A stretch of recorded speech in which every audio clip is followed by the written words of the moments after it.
Murakoze, reka twicare mu bwiza bw'Imana. Thank you. Merci, vous pouvez vous asseoir dans la gloire de Dieu.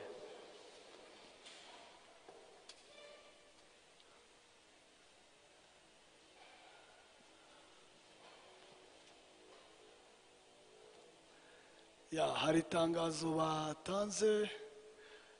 Murabizi ko ubusanzwe dutangira umwaka mushya turi hano twese duteraniye hano. Il y a une annonce qui vient de passer. Vous savez que d'habitude, nous passons le nouvel an ici dans la veillée. Niyo turi muri overnight, iyo tugeze saa sita y'ijoro turahagarara tukegerana nk'umuryango tukamara isaha imwe y'amasengesho as a family. Et nous passons à partir de minuit 1 heure de prière ensemble avec notre famille. Icyo gihe abari hariya abari hanze bakegerana uko bashoboye nka famille bagasengana hamwe isaha imwe. Noneho twagiriye ubuntu tuzabikorera 1 hour prayer family at our place. Vous le savez, d'habitude, les gens se réunissent, ils se retrouvent dans l'église pour prier pendant 1 heure, mais cette fois-ci, nous avons la grâce de le faire dans notre maison. Ntabwo tuzaduterana hano ngo abantu baterane gutyo, ariko hagati ya saa sita na saa saba ariyo saha ya mbere y'umunsi kwa kane bucya tariki ya mbere ukwezi kwa mbere uyu mwaka utangira. Bizaba byiza rero ko aho uzaba uri hose na madami n'abana twese hamwe tuzaba turi mwuka umwe dufate ya saha yacu. Ubundi ni ubusanzwe just gusa igihindutse n'ahantu. Vous le savez, d'habitude on le faisait à partir de minuit ensemble, on avait 1 heure de prière. Mais cette fois-ci, nous allons dans le premier jour du premier mois de la nouvelle année qui commence, nous allons nous mettre ensemble dans nos familles. Ce qui est différent simplement, c'est que nous allons le faire à la maison. Ikindi ni uko duhawe ubuntu bwo guterana ku bunane hano. Et nous avons aussi la grâce de nous réunir ici à la bonne année.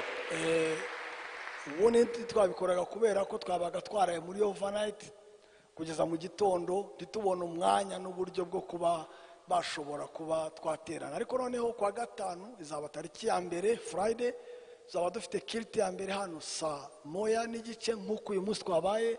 Kilt ya kabiri izaba saa 5:30 nk'iyi turimo. Naye ku mugoroba izaba intercession prayer testimony. Mbese dutangira umwaka ko twabikoraga ubusanzwe twazaga tugakora intercession gutyo tugafata umwaka tugera ukwezi kwa mbere kwa kabiri kwa gatatu tukagira gutyo. Rero iyi Friday izaza tuzaba dufite ayo materaniro hano. Imana ishimwe. Ce vendredi, nous allons avoir un culte. Vous le savez que d'habitude, on ne faisait pas le culte le lendemain parce que la veillée arrivait jusqu'au matin. Mais cette fois-ci, nous aurons le premier culte à 7h30, deuxième culte à 11h30. À 16h, nous allons nous rencontrer pour partager des témoignages, mais aussi prier, continuer à dédier l'année entre les mains de Dieu. Turabifuriza Noheli nziza nubwo yatambutse n'isi mikuru. Turabifuriza umwaka mushya muhire. Turasaba Imana ngo ibibagize amarira ya 2020.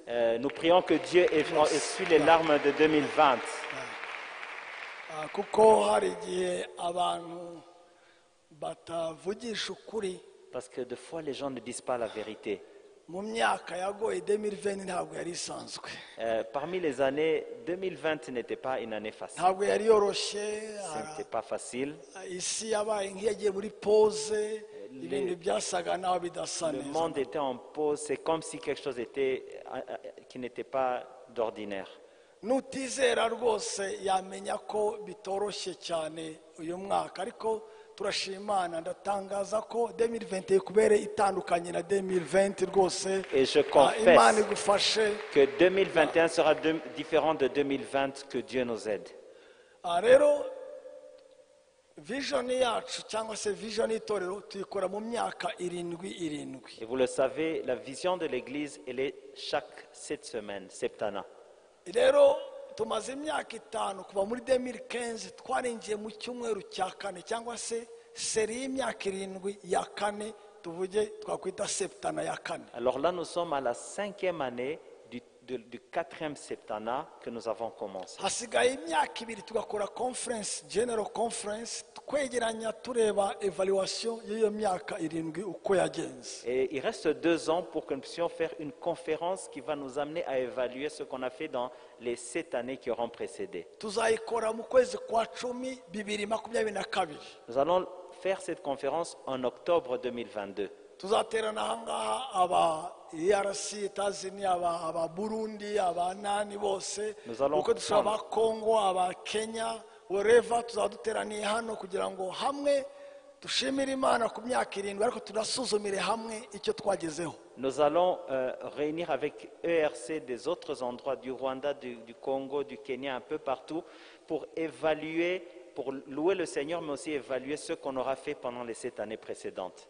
Iyi myaka 7 yari ifite intego ivuga ngo guhindurwa gusa na Yesu, wa mugani twiyegurira Imana kubwo guhindurwa gusa na Yesu. Le thème principal de cette année, c'était se consacrer à Dieu pour ressembler à Jésus. Gusa na Yesu rero si ikindi, si ukuba inzobe, si ukuba umuzungu, si ukuba ikindi, ni ukugwiza indangagaciro nk'izo Yesu yari afite. Ressembler à Jésus, ce n'est pas devenir clair ou blanc, mais savoir les valeurs qui caractérisaient Jésus. Rero twagiye twiga buri mwaka tukiga gutinya Imana, Nous avons pris une année où nous avons parlé de la crainte de Dieu. tukiga guca bugufi, Nous avons parlé de l'humilité, kwirinda ibisindisha, nous garder de tout ce qui enivre, kwihangana, la patience, kwifata, la maîtrise de soi, gukunda ukuri n'amahoro. aimer la vérité et la paix. Ariyo yari topiki y'uyu mwaka. Voici donc, c'est le thème de cette année. Iki cyumweru cya nyuma rero ndavuga bwa nyuma iyi topiki mbere ko tuyisiga muri 2020. Et c'est la dernière semaine où nous parlons de ce sujet avant d'entrer en 2021. Icyo tuba dushaka ni uko tuba dushaka kugira ngo umuntu yambuke umwaka yandangagaciro avuga ati koko ntangira uyu mwaka nakunda gukuri mu buryo bungana burya, none ngiye kuyambuka urukundo rwanjye rukuri rwagutse gutya cyangwa se urukundo rw'amahoro gutyo, mbese kugira ngo icyabaye intego y'umwaka kikubera inyungu wambukana, nubwo tuzabirangiza dukora dushaka gukunda wambwa n'ukuri ariko nanone twambuke mu buryo bufatika. L'idée, ce que nous souhaitons, c'est qu'à la fin de cette année, si tu avais un amour pour la vérité qui était très bas, qu'à la fin de l'année, ce soit plus grand. Si c'était l'amour pour la paix qui était très bas, que ça devient plus grand. Et quand nous allons passer à la nouvelle année, cela puisse avoir pris une grande proportion, même si cela va continuer. Rero uyu munsi turavuga gutunga umutima ukunda ukuri n'amahoro, ariko iyi topic yaduherekeje umwaka wose ndayivuga mu bwa nyuma navuga gutyo. Nous allons parler aujourd'hui de posséder un cœur qui aime la vérité et la paix. C'était le thème de toute l'année, mais aujourd'hui nous allons parler de ça de manière particulière. Iyi topic yo gukunda ukuri no gukunda amahoro, Posséder un cœur qui aime la vérité et la paix. byonyine reka mvuge gukunda ukuri. On va parler d'aimer la vérité. Abanyarwanda, abarundi, abamane, abantu ba hafi n'umuntu rusange ni bake cyane bakunda ukuri. Les Rwandais, les Burundais et bien d'autres nations aussi, ce ne sont pas des nations qui aiment la vérité. Biroroshye cyane gukunda ikinyoma. C'est très simple et très facile d'aimer le mensonge. Kandi nta mwana bigisha gukunda ikinyoma asanga yagikoze, asanga naturally abeshya. Et on n'enseigne pas à quelqu'un à mentir, c'est quelque chose qui vient naturellement de leur cœur. Ndetse hamwe na hamwe bigasa naho ari agaciro, ari value, ari indengagaciro wa mugani gukunda ikinyoma cyangwa se wa mugani kubeshya bikaba nk'ikintu cy'agaciro. Et il y a certains endroits où même aimer le mensonge devient comme une valeur en soi, donc accepter de mentir. Hari umwana bandegeye ko ari igicucu. Il y a un enfant à qui on a dit qu'il n'était pas intelligent. Nshaka kumenya impamvu bamwise igicucu. Je me suis demandé pourquoi est-ce qu'on l'a appelé ainsi. Umva impamvu bamwise igicucu. Vous savez pourquoi est-ce qu'on l'a nommé ainsi? Ise yarabwiye abana babiri, arababwira ati ngiye kuryama, umuntu uza umubwire ko ndahari. Le papa allait dormir, il a dit à ses deux enfants, si quelqu'un vient, dites-leur que je ne suis pas là. Abana bo bumva inkuru imwe ivuga ngo papa ndahari kandi ahari agiye kuryama.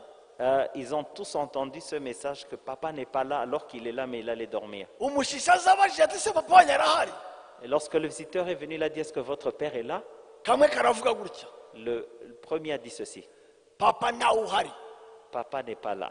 Akandi karavuga, L'autre a dit, arabeshya papa arahari ariko yavuze ko tuvuga ko adahari. il a dit, non, non, non, il ment. Papa dit que papa est là, mais il a dit qu'on dise qu'il n'est pas là. Uyu mwana wavuze ukuri kose yarabizize yiswe igicucu.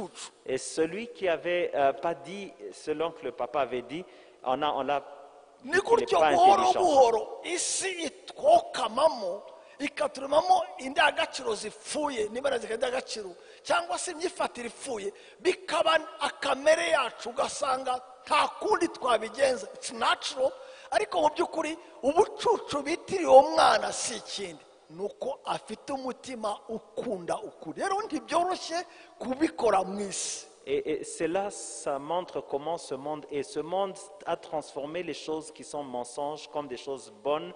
Et c'est ainsi que quand quelqu'un dit la vérité, comme cet enfant l'a dit, on le considère comme quelqu'un qui n'est pas intelligent. Ikimenyimenyi, La preuve. wowe wavuga uti ndi igicucu ukikubita gutya cyangwa se ukavuga uti ariko nduzi ko ndi igifu, Tu peux dire, moi, je ne suis pas intelligent, je suis un idiot. ariko umuntu abikubwiye Mais si quelqu'un te le dit à toi kandi ari ukuri et que c'est la vérité, agutunga agatoki gutya ukagakurikira mwabipfa. Mbese agatoki kakiri ahangaha kataragera hano aba yaguteye ikofi. Ariko si tu pointes le doigt, avant même d'avoir retiré le doigt, quelqu'un va te frapper. icyo yavuze si ikinyoma, Et pourtant, il a dit quelque chose qui n'est pas faux. yavuze ukuri, Il a dit la vérité. gusa ntiyakabivuze yakaretseho ubyivugire. Mais il ne devrait pas peut-être le dire, c'était toi qui allais le dire. Impamvu itora abantu badahinduka ni iki? La raison pour laquelle les gens ne changent pas l'église, c'est pour ceci. nuko y'Imana ibabwije ukuri badashaka kumva ntibagushaka. Parce que quand Dieu leur donne la vérité, ils écoutent cette vérité qu'ils ne veulent n'igihe pas. bagiriwe inama itabashimishije ntibashaka kuyumva. Et même quand on leur donne un conseil qui ne leur font pas plaisir, ils ne veulent pas écouter ce conseil. nanjye ndimo. Moi-même aussi, je suis dedans. Bikaba ngombwa ko rimwe na rimwe Imana ikoresha ingufu kugira ngo ikubwire icyo yakakubwiye mu mahoro mu ituze. C'est deux fois alors là que Dieu utilise des choses fortes pour pouvoir nous enseigner. Ndizera ko Imana iri bukore igitangaza uyu munsi wakira umutima. Ibyari fasting ubihinda phobia. Ni minimiser. Phobia ni ukugabanya ubukana. C'est minimiser ou réduire l'importance. Ou la Amahoro force. ni iki? Et c'est quoi la paix? Amahoro ni umurongo nabivuze. C'est une Gushyira ikibanze mu mwanya w'ibanze. C'est une vie ordonnée, mettre les choses en ordre. Ya kabiri, kudakunda ukuri bitera kurimbuka no gucirwaho iteka, naho gukunda ukuri biduhesha gutsinda umwuka w'ubushukanyi tugahabwa umudendezo ndetse no kuba abahesha b'umugisha. Ne pas aimer la vérité attire la destruction et la condamnation éternelle, tandis que l'amour de la vérité nous aide à vaincre l'esprit de la tromperie, nous donne la liberté et fait de nous des sources de bénédiction. Ngiye kuvuga icyanditswe mu kanwa kivuga gutya ngo Je veux dire ceci. Yesu abwira abamwizeye ati, Jésus a dit à ceux qui ont cru en lui, nimuguma mu ijambo ryanjye si vous demeurez dans ma parole, muzaba abigishwa nyakuri. vous serez des vrais disciples.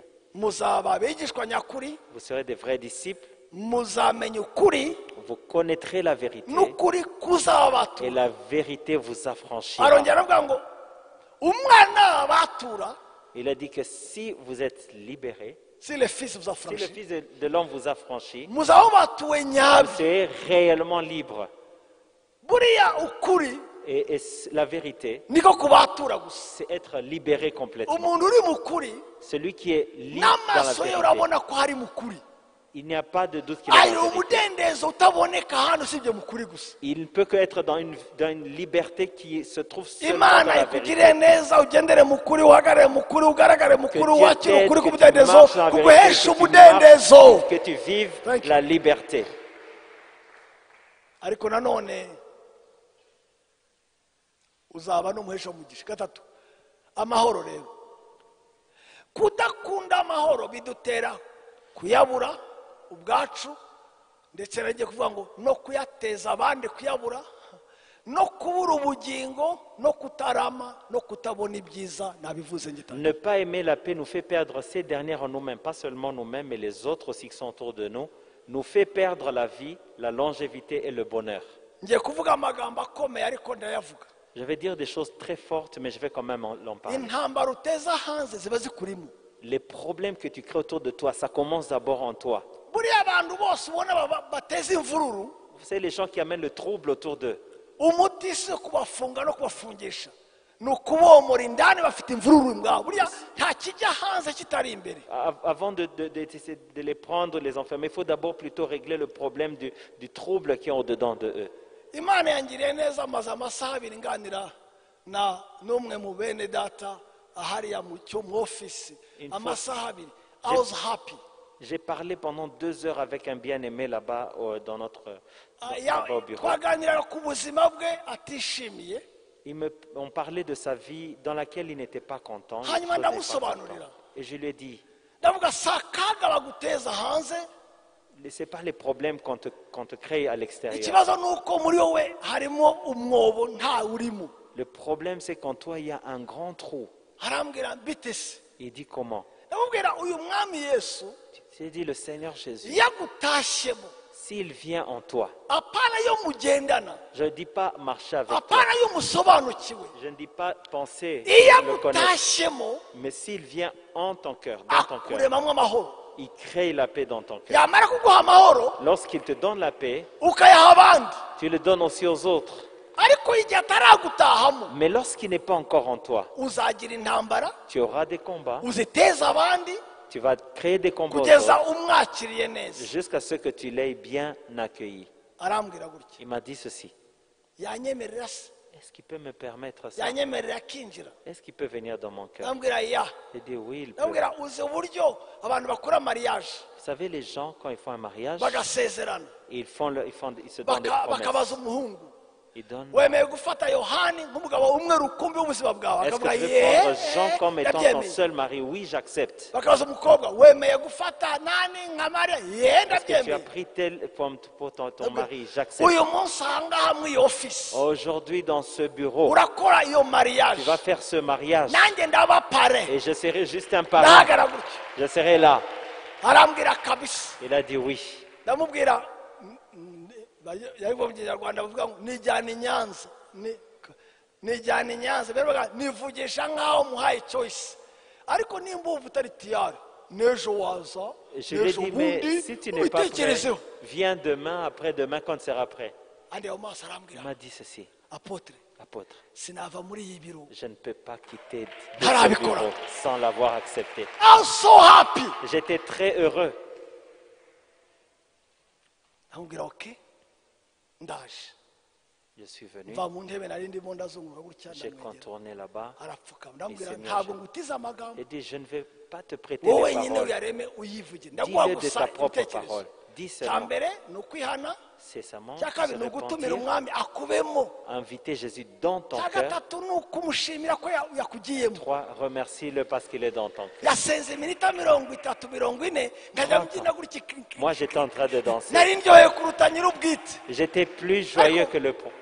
I was happy kubona umuntu akora a spontaneous prayer. J'étais heureux de voir quelqu'un faire une mbese prière spontanée, itari mu idini. sans religion. atari bya bindi bya mana ndagushimira kuko oya we rwose ni ubona the heart was in. C'était le cœur I qui was était dedans. happy to see somebody get born again. J'étais dans la joie de Born voir again. quelqu'un étant sauvé. maze aravuga rero Il a dit ceci. habwira Yesu Il a dit Jésus. uzi ko kenshi nari mpfuye Tu sais que plusieurs fois j'étais mort. nanjye nari niyishe ubwanjye. Moi-même j'étais éloigné. uzi amafuti nakoze Tu connais toutes mes fautes. menshi cyane. Très uzi inzira nombreuses. nagiyemo. Tu connais les voies dans lesquelles j'étais. wanyemera Tu peux me permettre uyu munsi aujourd'hui ukambabarira de me pardonner, ukanzamo. de venir en moi. ndaryoherwa kwiri. Oh, j'étais dans la joie. ariyongeza kandi Et il a dit ceci. ya mafuti yanjye Toutes mes fautes-là, ukayahindura tu les changes. ukajya unyobora sinkora ibyo ushaka ugakora ibyo ushaka wowe Que gusa. tu me dis, Oh, fais pas ce que tu veux. Et j'étais yavuze dans la amagambo joie. meza. Oh, il a dit des belles paroles. hanyuma amaze nka 30 minutes Après 30 minutes, asenga gutya il a dit ceci. mbona amarira aratemba menshi cyane. Il aravuga pleurait ati, aravuga ati, abondamment. ndagushimiye ko unyakiriye. Merci de m'avoir accepté. nanjye numva ndamushimiye Yesu ko Moi aussi, je l'ai remercié. ubwo mwari mwatangiye louange hano mwatangiye kuririmba hano Vous étiez en train de le nanjye louer ni muri ici. fete hari. Moi, j'étais dans la Fête. fête. J'étais dans la fête. hanyuma rero ndamureba mu maso J'ai regardé son visage. arambwira ati Il m'a dit, papa wanjye mon père na mama wanjye et ma mère ni abarokore sont des chrétiens. kumva ndi mutoya nazi inzira zabo Depuis que je suis petit, je ne connais pas leur voix. kandi hari icyo papa yavugaga Il y a quelque chose que papa disait. yajyaga avuga gutya ngo Il disait ceci. amahoro Yesu atanga La paix que Jésus donne nta wundi wayatanga est différente des autres paix. arambwira rero Il m'a dit ceci. ndayumvishe Je l'ai senti.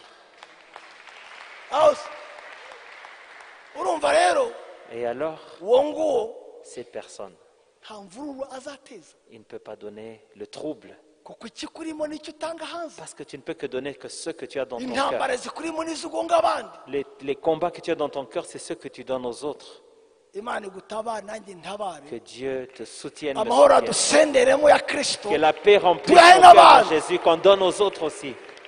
akanyuma ka kane ndangiza Le tout dernier, le quatrième mbere ko point, dusenga avant qu'on puisse prier, ni ibi ngibi c'est ceci. izi ntambwe ko ari eshanu gukizwa Le salut, de kubohoka de la délivrance, kwiyegurira imana la consécration totale à Dieu, kwitoza ko mu mwuka l'exercice à la piété, kuba mu murimo w'imana dutyazwa n'abandi badufasha être dans l'œuvre de Dieu, nous aiguisant les uns les autres. ibyo bintu ko ari bitanu C'est 4 choses, 5 cya choses. mbere Premièrement, agakiza le salut. cya kabiri Deuxièmement, umudendezo la délivrance. cya gatatu Troisièmement, kwiyegurira la imana consécration totale à Dieu. cya kane La quatrième, kubaho ubuzima bufite disipurine l'exercice à la piété. nabyise imyitozo C'est l'entraînement à la cya piété. gatanu La cinquième, kuba mu murimo w'imana être dans l'œuvre de Dieu. wemera gutyazwa n'abandi Nous aiguisons les uns les autres. urabizi cyake ni ahantu heza cyane Vous savez, l'église, c'est un bon endroit. abantu bagongana badasa Les gens se rencontrent en étant différents, ariko bigatunganya abantu mais ça les transforme. uko waje si ko kimeze Parce que quand tu viens, tu n'es plus la même personne. abantu badaterana n'abandi bagongwa Les gens qui ne sont pas avec les autres, qui ne se réunissent pas, ariko mu ne changent church pas. Mais dans l'église, iyo ukora umurimo en w'imana servant le Seigneur, bituma ugongana n'abandi tu te rends compte, tu te frottes. hari aux autres. abihuta Il y a des gens hari avec le abagenda corps, buhoro il y a des gens qui vont ariko rapidement, twese turacyazana mais nous nous aiguisons les uns les autres. bavuga mu gifaransa ngo le fer aiguise le fer cyangwa se icyuma gityaza ikindi so gutyazana birafasha S'aiguiser nous aide.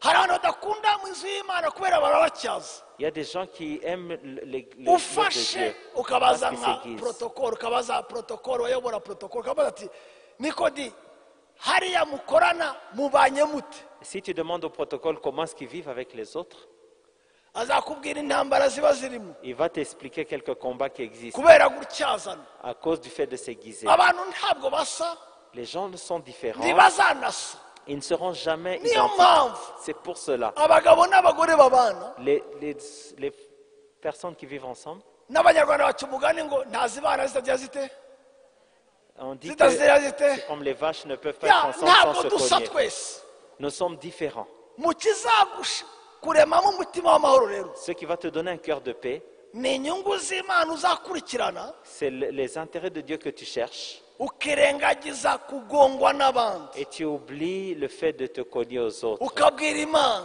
Tu dis à Dieu, sukire amahoro asumba ubwenge bwose donne-moi l'intelligence anshoboze kubana n'abandi amahoro nubwo wa mugani bitanyoroheye qu'il m'aide à vivre en paix avec les autres, même si cela n'est pas facile. ndangirije aho Je vais terminer par ici. munyemere duce bugufi dusenge Nous allons nous humilier et nous allons prier.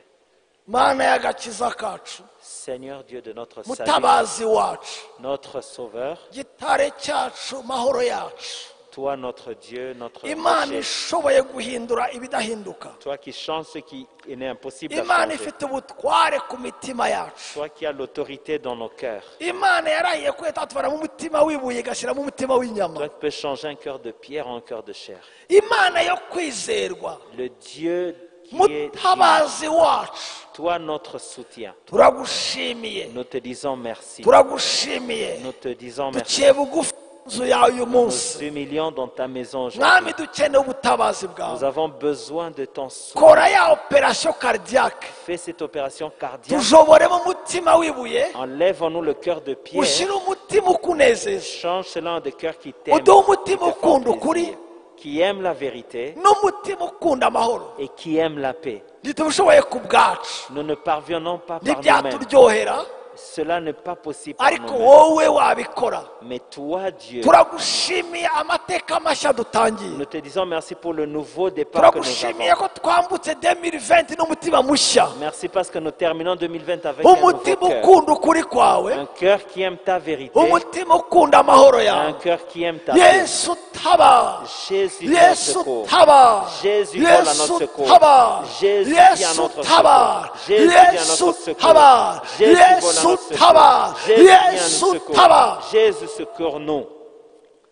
mwami imitima yacu Seigneur, nos cœurs ifite byinshi biyishaka ont beaucoup de choses que tu attends. ifite rukuruzi nyinshi Il y a beaucoup de choses. ariko uyu munsi Mais si toi tu es turasaba mwami oh, en demandant imitima yacu que nos cœurs ishakisha iby'ijuru cherchent ceux de ikururwe Dieu, n'iby'ijuru gusa cherchent les choses célestes ikurwe n'ukuri kw'imana gusa et qui cherchent la vérité yifuza de ijambo Dieu. ry'imana gusa La parole de mu Dieu izina seulement. rya yesu Au nom de kirisito Jésus-Christ. mu izina rya yesu Au nom de kirisito Jésus-Christ. mu izina kirisito w'i Au nom de nazareti Jésus-Christ de Nazareth, waravuze ngo tu as dit, Seigneur, ni njye kuri que c'est toi la inzira vérité. n'ubugingo C'est toi le chemin, kuko la wowe vérité, uri la vie. ukuri Et parce que tu es uyu la vérité, munsi aujourd'hui, imitima yacu que nos cœurs isendere ukuri kwawe puissent remplir de isendere ta- presence yawe vérité, de ta isendere paix, kubaho kwawe de ta présence. isendere ukuri kwawe de ta présence, de ta vérité. mwami witwa umwami w'amahoro Seigneur, toi tu es le Dieu de witwa paix. umwami w'amahoro Tu es appelé le Dieu de paix. witwa umwami Tu es w'amahoro appelé le Dieu de paix. witwa umwami w'amahoro Tu es appelé le niyo Dieu de mahoro paix. yacu C'est toi notre paix. aya masaha ya saa sita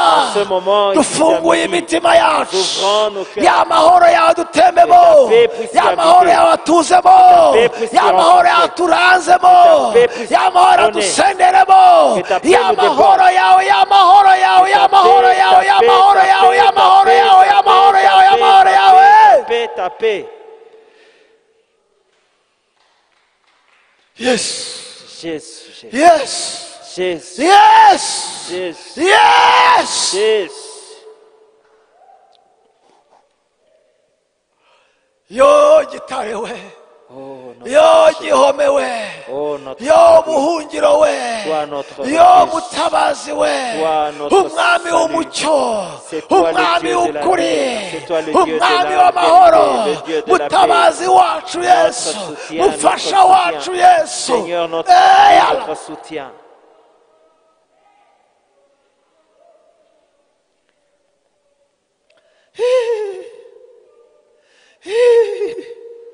yes Jésus, yes Jésus, yes Jésus, yes Jésus, yes Jésus. Oh, Jésus.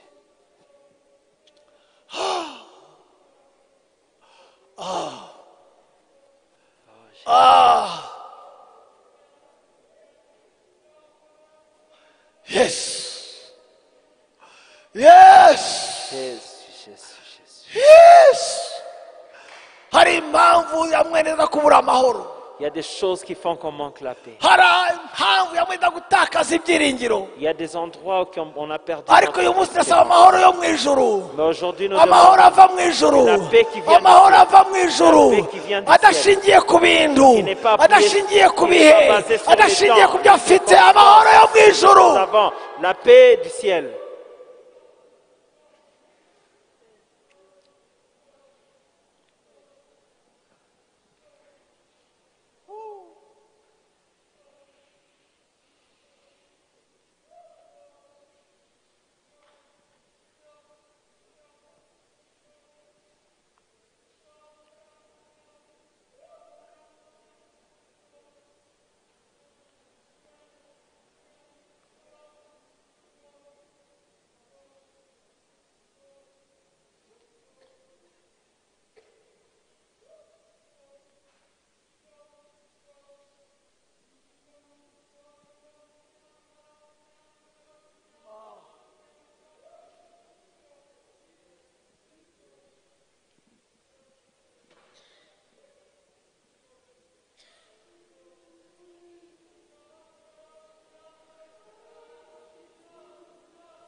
sankunda n'amahoro kubw'imbabazi ze nyinshi n'amahoro wagiwe n'uwagirwe n'amaraso umezwa mu buntu bwinshi kandi amfashe n'ukuboko n'uwagijwe n'amaraso umezwa mu buntu bwe kandi amfashe n'ukuboko n'uwagijwe n'amaraso umezwa mu buntu bwe kandi amfashe n'ukuboko byose bizambera byose bizambera byiza ndamahoro no mu byago nzaririmba